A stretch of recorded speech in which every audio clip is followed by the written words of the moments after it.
Good morning, everybody. About to get my day started and wanted to talk about PTSD again this morning. Today, we're going to talk about PTSD in children and PTSD and finding that support or supporting each other.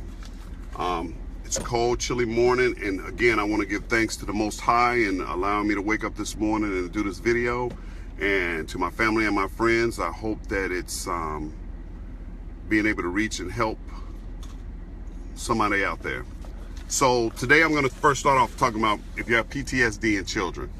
Well, the biggest thing is, again, like I said in the initial video that I started, that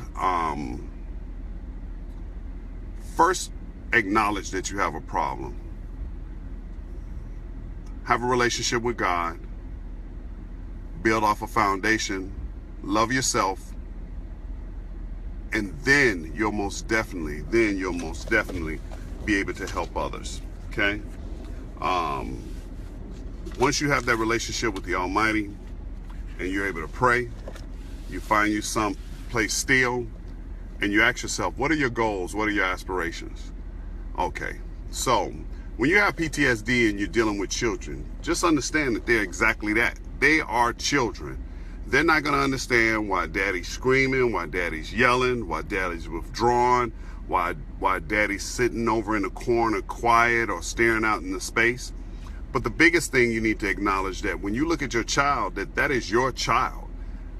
Be it your 23 of those chromosomes are yours. And I can tell you, me personally, that my children have helped me get through majority of what I've gone through.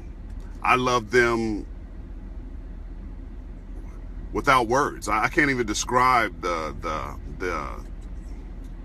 sense of warmth that I have when I think about the things that I can do with my kids. I think about the happiness that they bring me, the jokes, the laughs, the good times, the bad times.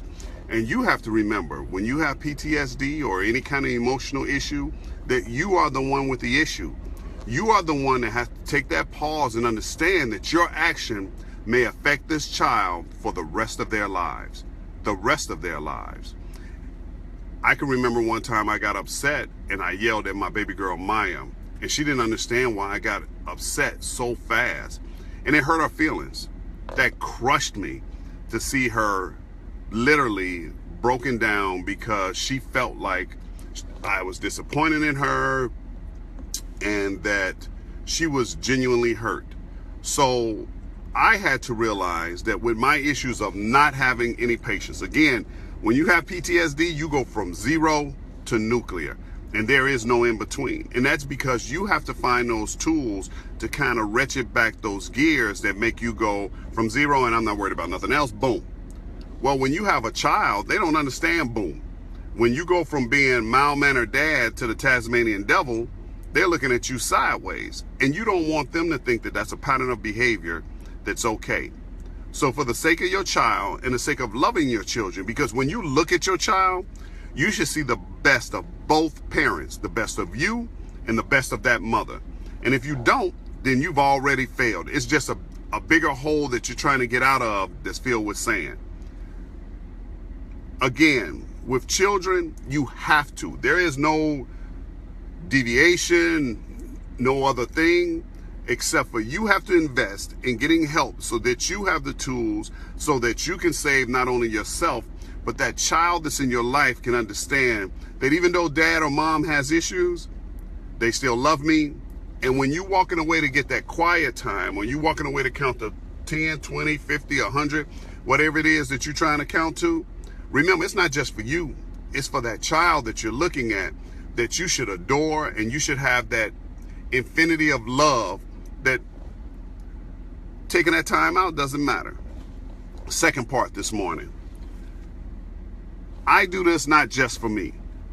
I do this because, again, if I can reach one person and that person's a warrior or somebody that's going through it, I want them to know they're not the only one going through it. One thing that I've learned in the 3 branches that I've been in, Marine Corps, Air Force, and Army, is this: that person to the left and to the right, my battle has always had my back. I have a list of best friends.